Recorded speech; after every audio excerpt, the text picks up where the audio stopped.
তো বন্ধুরা, আশা করি সবাই খুব খুব ভালো আছেন। তো বন্ধুরা, আমার এর আগের ভিডিওটাতে আমি দেখিয়েছি কলকাতা থেকে কিভাবে আমরা জয়পুর পৌঁছালাম, কোথায় রইলাম, আমাদের হোটেল, তাদের ঘর এবং প্লেন কতটা ডিলেট ছিল, সব কিছুই দেখানোর পরে পরদিন সকালে আমি দেখিয়েছিলাম আমাদের বিখ্যাত জয়পুরের আম্বের ফোর্ট। আম্বের ফোর্টের প্রতিটা জিনিস দেখানোর পরে তারপরে আমরা চলে গেছিলাম রাজস্থান গভর্নমেন্টেরই স্মল স্কেল কটেজ ইন্ডাস্ট্রিতে। সেখানে আমি যা বলার বলেছি। তারপর সেখান থেকে আমরা গেছিলাম জয়গড় ফোর্টে এবং তারপর গেছিলাম নাহারগড় ফোর্টে। তো এবার এই পর্বে আমি আপনাদের সেইটাই দেখাবো। তো চলুন আসুন শুরু করা যাক নতুন ভিডিও, সঙ্গে থাকবেন।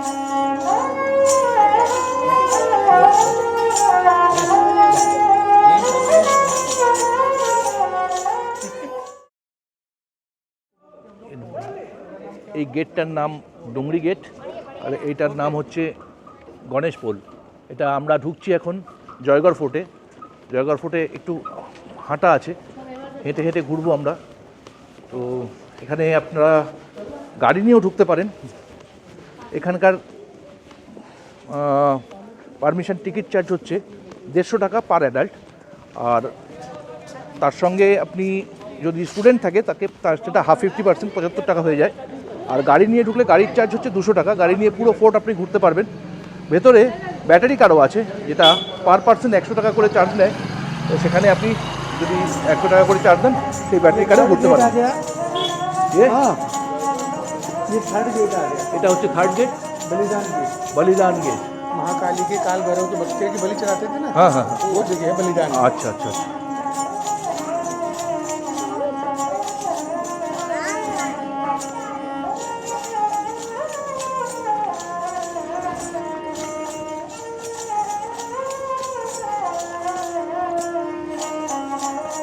বুঝলাম।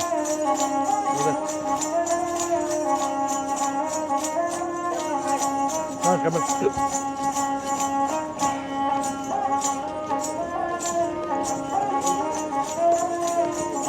बढ़िया। आ जाइए, इधर जाइए।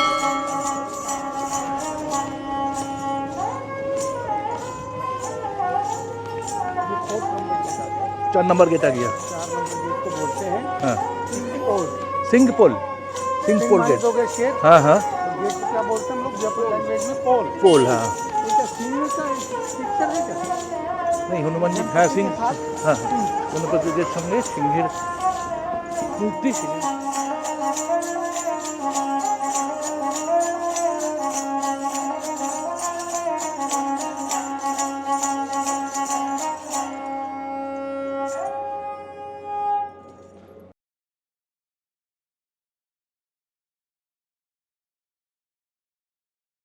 আমরা এবার চলে এসেছি জয়গড় ফোর্টের সব থেকে লাস্ট গেট, সেটার নাম হচ্ছে জয়বান গেট। এখানে সেই জয়বান কামান আছে, সেই জয়বান কামান থেকে শুরু করে জয়বান গেটে এসেছি। তো এখানে গাড়ি নিয়ে ঢোকা যায় বলছিলাম না, এই দেখুন গাড়ি নিয়ে ঢুকছে একজন দাদা গাড়ি নিয়ে ঢুকছে। গাড়ি নিয়ে আপনি ঘুরতে পারেন এখানে। খুব ভালো জায়গা আছে। Thank you thank you sir, channel name my wild route. এই জয়গড় ফোর্ট 1726 সালে রাজা জয়সিং দ্বিতীয় এটিকে তৈরি করেছিলেন। এবং সবথেকে আশ্চর্যজনকভাবে ভালো লাগার বিষয় হচ্ছে বিখ্যাত বাঙালি আর্কিটেক্ট বিদ্যাধর ভট্টাচার্য এই পুরো ফোর্টটার নকশা তৈরি করেছিলেন, যেটাতে জয়গড় ফোর্টের পুরো লম্বাটা ছিল 3 কিলোমিটার পর্যন্ত, আর চওড়াটা ছিল প্রায় 1 কিলোমিটার চওড়া। তো এটা জয়গড় ফোর্ট বানানোর মূল উদ্দেশ্য এটাই ছিল, হচ্ছে যুদ্ধের সময় সৈন্য ও তার অস্ত্রশস্ত্র এবং এক জায়গায় তাদের থাকা খাওয়া এবং তার বাসস্থান করে রাখা, যাতে যে কোনো মুহূর্তে যুদ্ধ লাগলে বা কেউ যদি আক্রমণ করে, যে রাজা যে এখানে থাকতেন সেটা হচ্ছে আম্বের ফোর্ট। আম্বের ফোর্ট থেকে ভিতর দিয়ে রাস্তা ছিল, মানে সুড়ঙ্গ রাস্তা ছিল, কোনো রকমভাবে একদম সব সৈন্য একত্রিত করা যায়, সেই উদ্দেশ্যেই মেন তৈরি করা হয়েছিল এই জয়গড় ফোর্ট। শোনা যায় এই পাহাড়ের মধ্যে নাহারগড় বায়োলজিক্যাল পার্ক বলে একটা পার্ক আছে, যেখানে টাইগার সাফারি করা হয়। তো আমি জিজ্ঞেস করলাম আমাদের গাইডকে যে টাইগার দেখা যায়? বললো হ্যাঁ, মাঝে মধ্যে সন্ধ্যের পরে টাইগার, লেপার্ড সব কিছু এখানে দেখা যায়। যদি যাদের ভাগ্য ভালো তারা দেখতে পায়। লেপার্ড তো মাঝে মধ্যেই দেখা যায়।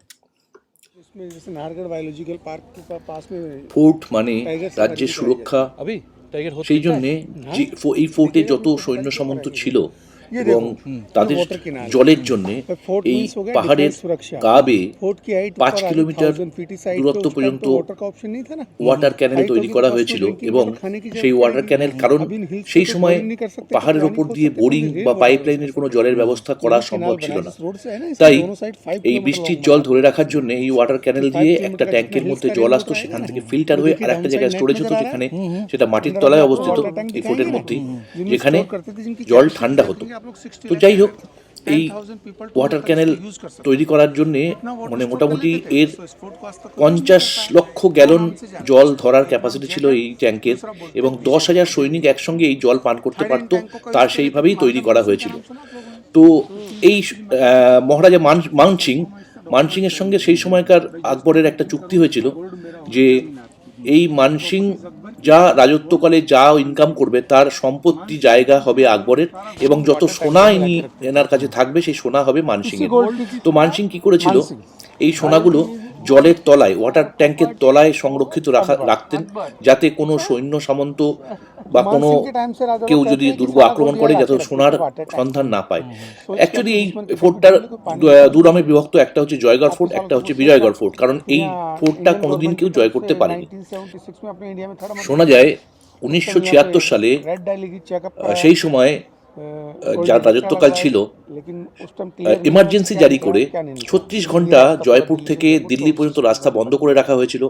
যদি কেউ তার প্রোটেস্ট করেছে তাকে জেলে ভরে দেওয়া হতো, এবং শোনা যায় এখান থেকে গোল্ড ডিটেক্টর লাগিয়ে সমস্ত সোনা দিল্লির উদ্দেশ্যে নিয়ে যাওয়া হয়। কেউ বলে 8 ট্রাক আর কেউ বলে 10 ট্রাক এখান থেকে গাড়ি গেছে, কিন্তু তার কোনো প্রমাণ পাওয়া যায় না, কারণ সেই সময় মিডিয়া এত অ্যাক্টিভ ছিল না এবং কোনো টিভি চ্যানেলকেই সেখানে ঢুকতে দেওয়া হয়নি বা কোনো রকম খবরের মাধ্যমকেই সেখানে ঢুকতে দেওয়া হয়নি। পুরোটাই একদম এমার্জেন্সি হিসেবে বন্ধ করে রাখা হয়েছিল। এখন দেখুন, এগুলো সব লোককথা, এগুলো সমস্ত ওখানকার লোকজন, গাইডরা সবাই এটা আপনাকে বলবে, কিন্তু আসলে কি হয়েছিল তখনকার দিনের যে গভর্নমেন্ট ছিল তারাই একমাত্র জানে। বেশ, এবার আসি পৃথিবীর বিখ্যাত বড় কামান, সব থেকে বড় কামান জয়বান কামানের ইতিহাসে। সম্রাট শাহজাহানের সময় জয়গড় বিশ্বের সব থেকে বড় কামান তৈরির ফ্যাক্টরি ছিল, কামান তৈরির জায়গা বলা হতো। এবং 1970 সালে মহারাজা সোয়াই জয়সিং দ্বিতীয় এই কামান তৈরি করেছিলেন। এই কামানের মুখ্য যে ব্যারেলটা ছিল তার ওজন ছিল 50 টন, আর যে সারা শরীর, চাকা নিয়ে যে শরীরটা ছিল তাতে ছিল 200 টন, টোটাল 250 টন ওজন ছিল। এবং মাঝখানে একটা 360 ডিগ্রি রোটেশন করার জন্য বল বিয়ারিং লাগানো হয়েছিল, যেটা 4টে হাতির সাহায্যে যেটাকে অপারেট করা হতো। 2টো হাতি সামনে থাকতো, 2টো হাতি পেছনে থাকতো, এবং যদি কোনো সময় কামানের মুভমেন্ট বা মুখটা ঘোরানো ফেরানো করার দরকার ছিল তখন ওই হাতি দিয়েই করা হতো। কিন্তু সেরকম কিছু হয়নি, ইতিহাস বলে। সেটা হচ্ছে এই কামানের নিক্ষেপ ক্ষমতা ছিল মোটামুটি 22 মাইল। এই কামানের পুরো ওজন ছিল 250 টন বললাম। একবার তোপ চালানোর জন্য 100 কেজি বারুদ লাগতো, একবার শুধু তোপ চালানোর জন্যে। তো শুধুমাত্র পরীক্ষার জন্য একবার এটাকে চালানো হয়েছিল, এবং সেটা আর কোনোদিনও প্রয়োজন পড়েনি। এবং 35 কিলোমিটার দূরে গিয়ে এই গোলা পড়েছিল। এবার এই কামানের পেছনের চাকা ছিল 9 ফুট উঁচু এবং সামনের চাকা ছিল 4 ফুট উঁচু, যাতে কামানটাকে টিল করে রাখা যায়। এবার এই কামান 35 কিলোমিটার যে দূরে পড়েছিল, এটা পড়েছিল চাঁদসু বলে একটা গ্রামে। এই গোলা পড়েছিল, যেখানে পড়েছিল সেখানে একটি লেক মতো তৈরি হয়েছিল, ছোট লেক, মোটামুটি ছোটখাটো লেক, যার নাম হয়েছে এখন গুলিমার লেক, মানে গুলি করেছিল গুলিমার লেক, তার নাম হয়েছিল। তো এই হচ্ছে এই কামানের ইতিহাস। তো শোনা যায় এখানে আগে মিনাদের শাসন ছিল। বলা যায় যে আমের ফোর্টের পাশাপাশি জয়গড় ফোর্ট তৈরি হয়েছিল একই সাথে। মিনাদের পরাজয়ের পরে সম্রাট অরঙ্গজেবের সাথে মহারাজ জয়সিং দ্বিতীয় আর কি, ওনার সময় অনেক কিছু পরিবর্তন এনেছিলেন এই ফোর্টে। ইন্দো পার্সিয়ান স্টাইলে এই ফোর্টের কলম তৈরি করা হয়েছিল। সব থেকে বিখ্যাত ছিল এই কেল্লার জানলার জালির কাজ, যেখান থেকে পাহাড়ের সমস্ত দিকে নজর রাখা যেত। প্রত্যেকটা ঘরে রানী এবং রাজা এবং যেখানে মন্ত্রী থাকতেন তাদের প্রত্যেকটা জানলার মধ্যে জাফরির কাজ ছিল, যেখান থেকে বাইরে থেকে কিছু ভেতরে দেখা যেত না, এবং ভেতর থেকে বাইরেটা পুরোটা নজর রাখা যেত। এবং একটি ওয়াচ টাওয়ার আছে, যেখান থেকে মোটামুটি আরাবাল্লি পর্বতের সমস্তটাই দেখা যেত, এবং সাগর ঝিলামের সমস্ত দৃশ্য এখান থেকে লক্ষ্য করা যেত। আচ্ছা, অনেকবার অনেক রাজা এই কেল্লাকে আক্রমণ করেছে, কিন্তু কেউই এই কেল্লা দখল করতে পারেনি। কেল্লার ভিতরে অন্যতম আকর্ষণ হচ্ছে বিলাস মন্দির, আরাম মন্দির, আর তার সঙ্গে লক্ষ্মী মন্দির, এবং তার মধ্যে আছে ললিত মন্দির দেখতে পাওয়া যায়, যেটা খুবই মানে এখনো পর্যন্ত কিছু কিছু মন্দিরে ওখানে পুজোও হয়। তো এই হচ্ছে টোটাল জয়গড় ফোর্টের ইতিহাস। আপনাদের ভালো লাগলে আপনারাও আসুন এই জয়গড় ফোর্টে। আম্বের ফোর্ট দেখে জয়গড় ফোর্ট চলে আসুন, তারপর নাহারগড় ফোর্টে যান। মোটামুটি সারাটা দিন আপনার খুব ভালো লাগবে। যদি ইতিহাস ভালোবাসেন তো সত্যিই এনজয় করবেন আপনারা।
এখন আমি এসেছি নাহারগড় ফোর্টে।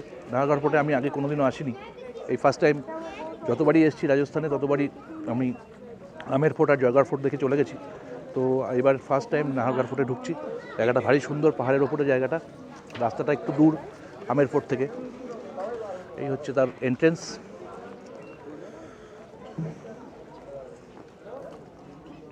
এখানে টিকিট কাউন্টার।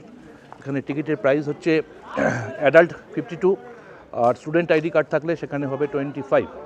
তো আমরা 5 জন সব মিলিয়ে আমাদের পড়লো 230 রুপিস।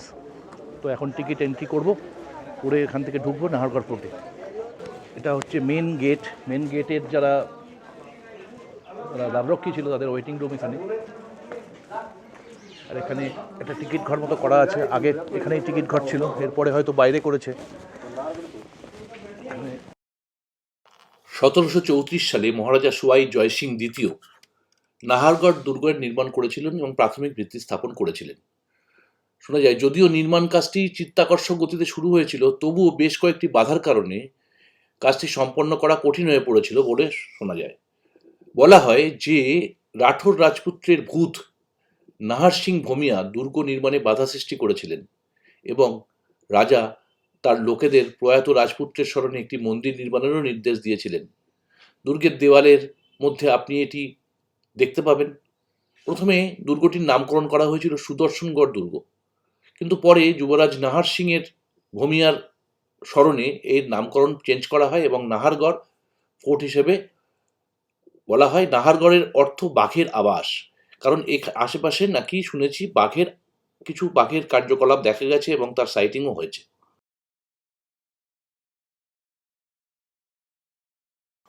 নাহারগড় দুর্গটি প্রথমে রাজকীয় আবাসস্থল হিসেবে তৈরি করা হয় এবং সেই কারণে শহরকে উপেক্ষা করে এমন একটি চূড়াকে এটি নির্মাণের জন্য উপযুক্ত স্থান হিসেবে বেছে নেওয়া হয়েছিল, যাতে পরবর্তীতে আমের এবং জয়গড় দুর্গের সাথে এটি বিদেশি আক্রমণকারীদের হাত থেকে জয়পুরের সীমানা সুরক্ষিত রাখতে অত্যন্ত গুরুত্বপূর্ণ ভূমিকা পালন করেছিল। তবে দুর্গটি আজ পর্যন্ত কোনো আক্রমণের মুখোমুখি হয়নি। তার মানে কি এখানেই অত্যন্ত গুরুত্বপূর্ণ কিছু ঘটেনি? ভুল। 18 শতকে রাজপুতানা রাজা এবং মারাঠি যোদ্ধাদের মধ্যে এখানেই সন্ধি স্বাক্ষরিত হয়েছিল। এছাড়াও 1857 সালে ভারতের স্বাধীনতা সংগ্রামের সময় তৎকালীন জয়পুরের রাজা এই অঞ্চলের বসবাসকারী ইউরোপিয়ানদের জনতার ঝগড়া থেকে রক্ষা করার জন্য দুর্গের নিরাপদ স্থানে স্থানান্তরিত করেছিলেন। 1868 সালে রাজা সোয়াই রাম সিং দুর্গে বেশ কিছু পরিবর্তন আনেন। 1883 সালে শাসকরা দুর্গে আরও প্রাসাদ যুক্ত করতে শুরু করেন। রাজকীয় পরিবারের পুরুষ ও মহিলাদের জন্য রাজকীয় বাসস্থান, এমনকি সেই সময়ে এই প্রাসাদগুলি তৈরি করতে 3,50,000 টাকা খরচা হয়েছিল। বর্তমানে জায়গাটি রাজস্থান সরকারের অধীনে। 1944 সাল পর্যন্ত জয়পুর সরকার দুর্গের ওপর থেকে গুলি চালাতো, যা শহরের বাসিন্দাদের সময় জানানোর জন্য একটি সংকেত ছিল। নিঃসন্দেহে নাহারগড় দুর্গ দেশের সেরা স্থাপত্যগুলির মধ্যে অন্যতম। এটি ইন্দো এবং ইউরোপীয় শৈলীতে নির্মিত এবং এর দেওয়ালে জটিল খোদাই দেখেই তা বোঝা যায় এবং প্রচুর নকশা আছে। প্রবেশপথটি অত্যাশ্চর্যভাবে সজ্জিত। ভেতরে দুটি মন্দির আছে, যেমন আগেই বলেছি, একটি রাজপুত নাহার সিং বমিয়াকে উৎসর্গ করে, আরেকটি রাজপুতানা শাসকদের জন্যে। দুর্গটি শহরতলির থেকে 700 ফুট উচ্চতায় অবস্থিত এবং দেয়ালগুলি আরাবল্লী পাহাড়ের নাহারগড় জৈবিক উদ্যানের মধ্যে কয়েক কিলোমিটার পর্যন্ত বিস্তৃত। নাহারগড় দুর্গের সব থেকে সুন্দর অংশ হল মাধবেন্দ্র প্রাসাদ, যা সোয়াই মাধো সিংয়ের দ্বারা নির্মিত। এটি একটি দ্বিতল রাজকীয় বাসভবন, যেখানে রাজা ও রানীদের জন্য আলাদা আলাদা কক্ষ রয়েছে। শোনা যায় সোয়াই মাধো সিংয়ের 9 রানী ছিল। তার জন্যে এখানে 9টি মহল তৈরি করা হয়েছিল, যা সবকটা একই রকম দেখতে, যাতে কোনো রানী কোথায় যাচ্ছে কেউ টের না পায়। চাঁদ প্রকাশ, সুরজ প্রকাশ, আনন্দ প্রকাশ, কুশাল প্রকাশ, লক্ষ্মী প্রকাশ এবং জওহর প্রকাশ এবং ললিত প্রকাশ, এই সব প্যালেস 9 রানীর নামে তৈরি করা হয়েছিল। সামনে 7 প্যালেস আর 2টো মহলের ভেতরে ছিল, যার নাম রতন প্রকাশ আর বসন্ত প্রকাশ। এরা ছিল রাজার পাটরানী। ঠিক একই ডিজাইনে দোতলায় একই রকম ঘরের প্ল্যানিং করা হয়েছিল, যেটা গরমের সময় ব্যবহার করা হতো। আপনারা গেলেই দেখতে পাবেন যে পাটরানির যে 2 BHK সিস্টেম ফ্ল্যাট আর কি, একই রকম ডিজাইন এবং একই রকমভাবে চিত্র আঁকা ভেতরে। তাতে সবথেকে ইন্টারেস্টিং হচ্ছে রানীর শয়নকক্ষ, তার পাশে রানীর সাজঘর, ঠিক তারপরে পাশেই রানীর যে স্পেশাল মেড ছিল, মানে যে রানীকে দেখাশোনা করতো, তার সাজঘর এবং রানীর ওয়াশরুম। সেখানে নিচে দিয়ে জল, মানে ওয়াশরুমে স্নান করার আগে যে আমাদের ওয়াশরুমের কাজ হয়, সেটাতে জলটা কোথা দিয়ে কোথায় পাস করা যাচ্ছে আপনারা গেলে দেখতে পাবেন। এবং আপনার ওয়াশরুমের, মানে স্নান করার সময় যে জলটা কোথা থেকে কোথায় চলে যাচ্ছে, সেটাও সেই নালা, সেই করা পুরোটাই করা আছে, পুরোটাই দেখায় গাইড যদি আপনারা নেন সেখানে দেখতে পাবেন। আচ্ছা, রান্নাঘর, ঠিক রানীর রান্নাঘরের মধ্যে কোথা থেকে ধোঁয়া উঠলে, মানে যখন চুলা জ্বলবে তখন ধোঁয়াটা, আমাদের তো সেই সময় তো চিমনি ছিল না, সেই চিমনির ধোঁয়ার মতো ধোঁয়া উপর থেকে বেরিয়ে যাবে, সেই পুরো জায়গাটা করা আছে। ঠিক তার অপোজিটেই আছে রানীর স্টক রুম, মানে খাদ্যশস্য মানে রাখার জন্য স্টক রুম। আচ্ছা, ঠিক রানীর শয়নকক্ষের অপোজিটেই আছে রানীর যে দেখাশোনা করতেন, যে রানীর যে কি বলবো দাসী, তার শয়নকক্ষ। আচ্ছা, এটা নিচের ঘর, নিচের জিনিস বললাম। এবার ঠিক শয়নকক্ষ আর রানীর সাজঘর আর রানীর যে দাসী তার সাজঘরের পুরো রেপ্লিকা আছে ঠিক দোতলায়। তাতে কি হতো, দোতলায় গরমকালে রানী গিয়ে থাকতেন, ওখানে হাওয়া বেশি আসতো কারণ পাহাড়ের ওপরে বলে, এবং হাওয়া আসার জন্যে সেই ব্যবস্থা করা ছিল। আচ্ছা, শীতকালে নিচের ঘরে, শীতকালে যখন রানী থাকতেন, তার জন্যে ওই আমাদের আগেকার দিনের যে ফায়ার যে থাকে, যে ফায়ার প্লেস মতো থাকে, সেটিও করা আছে। সেখানে আগুন জ্বালিয়ে সেই ঘরটাকে উত্তাপ করার জন্যে সেটাই ব্যবস্থা করা আছে। আচ্ছা, এরপরে আপনি দেওয়ানিয়াম ঘুরে দেখতে পারেন, যেখানে রাজা তার অনুসারী প্রশাসনিক প্রধান ও প্রজাদের সঙ্গে সম্বোধন করতেন। রাজকীয় যুগে বিনোদনমূলক কার্যকলাপ, সাংস্কৃতিক অনুষ্ঠান পরিবেশনাও এই স্থানটিতে অনুষ্ঠিত করা হতো। নাহারগড় দুর্গ ঘুরতে ঘুরতে যদি আপনাদের খিদে পায়, তাহলে আপনারা কাছেই একটা রেস্তোরাঁ আছে, ওয়ান্স আপন এ টাইম, সেটা প্রাণবন্ত রেস্তোরাঁ, আপনারা ঘুরে দেখতে পারেন। সেখানকার ডালবাটি চুরমা এবং লাল মাছ ভীষণভাবে বিখ্যাত। আচ্ছা, আরেকটা কথা বলি, নাহারগড় ফোর্টে যোধা আকবর, রং দে বসন্তী ও শুদ্ধ দেশি রোমান্সের মতো কয়েকটি বিশিষ্ট বলিউড সিনেমা শুটিং করা হয়েছিল। বিখ্যাত বাঙালি চলচ্চিত্র নির্মাতা সত্যজিৎ রায়ও 1971 সালে তার ছবি সোনার কেল্লা এর শুটিং স্পট হিসেবে এই দুর্গটি ব্যবহার করেছিলেন। দুর্গটি শহরতলি থেকে 700 ফুট উঁচায় অবস্থিত। এটি রাজস্থানের সবচেয়ে ভুতুড়ে স্থানের মধ্যে একটি বলে বলা হয়। আর একটা কথা বলে রাখা ভালো, মানে সানসেটের পরে মানে সন্ধে হয়ে গেলে নাহারগড় দুর্গের কাছাকাছি কাউকে থাকতে দেওয়া হয় না। কারণ একটাই, সেটা হচ্ছে বন্যপ্রাণীর ঝুঁকি। কারণ টাইগার আছে, আগেই বলেছি। এখানে রাত্রেবেলায় এই রাস্তাটা আপনারা গেলেই বুঝতে পারবেন যে রাস্তার মধ্যে যে কোনো সময় রাস্তায় রাত্রের অন্ধকারে যে কোনো বন্যজন্তুর মানে যে কোনো সময় আপনাকে আক্রমণ করতে পারে। সুতরাং সন্ধ্যের পরে ওইদিকে না যাওয়াই ভালো। তবে পুলিশ থাকে, চিন্তা নেই। যেখানে থেকে রাস্তাতে ঢোকা হয় সেখানে পুলিশ গার্ড থাকে, সেখান থেকে আপনার কোনো গাড়ি, কেউ যদি পালিয়ে মোটরসাইকেল নিয়ে এদিক ওদিক চলে ঘুরে যায়, তার জন্যই বলা কথাটা। বাদবাকি যারা ট্যুরিস্ট তারা সন্ধ্যের হয়ে গেলে নামার আগেই যার যার হোটেলে ফিরে যায়, তাদের জন্য কোনো চিন্তা নেই। তো যাই হোক, এই হচ্ছে টোটাল নাহারগড় ফোর্টের ইতিহাস। তো পরবর্তী ভিডিওয়ে আমরা যাব হচ্ছে যোধপুরে। আপনাদের যোধপুর মেহরানগড় ফোর্ট আমি দেখাবো। তো চলুন, আমার সঙ্গে অপেক্ষা করুন বন্ধুরা, থাকুন আমার সঙ্গে। এর পরের ভিডিওতে আমি যোধপুর নিয়ে সমস্ত কিছু দেখাবো। আমি আজকে কালকে সকালবেলা এখান থেকে যোধপুর রওনা দেব, সেটাও আপনাদের দেখাবো, কোথা থেকে কোথায় গেছি, কোথায় রয়েছি। তো ভালো থাকবেন বন্ধুরা। আমার ভিডিও যদি আপনাদের ভালো লেগে থাকে তাহলে বন্ধুদের সঙ্গে আমার ভিডিওটা যত পারুন শেয়ার করুন, এবং আমার চ্যানেলটা যদি আপনারা সাবস্ক্রাইব করেন তাহলে আমি নতুন নতুন ভিডিও বানানোর এন্তু পাই। আর সাবস্ক্রাইব করার সময় বেল আইকনের অল বটন যদি ক্লিক করেন তাহলে আমি যখনই একটা ভিডিও দেব সঙ্গে সঙ্গে নোটিফিকেশান আপনার মোবাইলে বা যেখানেই হোক পৌঁছে যাবে। তো আমার সঙ্গে থাকুন, আমি চাই আমার ভিডিও সবাই দেখুন। আর পরবর্তী ভিডিও আসা পর্যন্ত ভালো থাকবেন। আর আমার ভিডিও মন দিয়ে দেখার জন্যে অসংখ্য ধন্যবাদ আমার দর্শকদের জন্যে।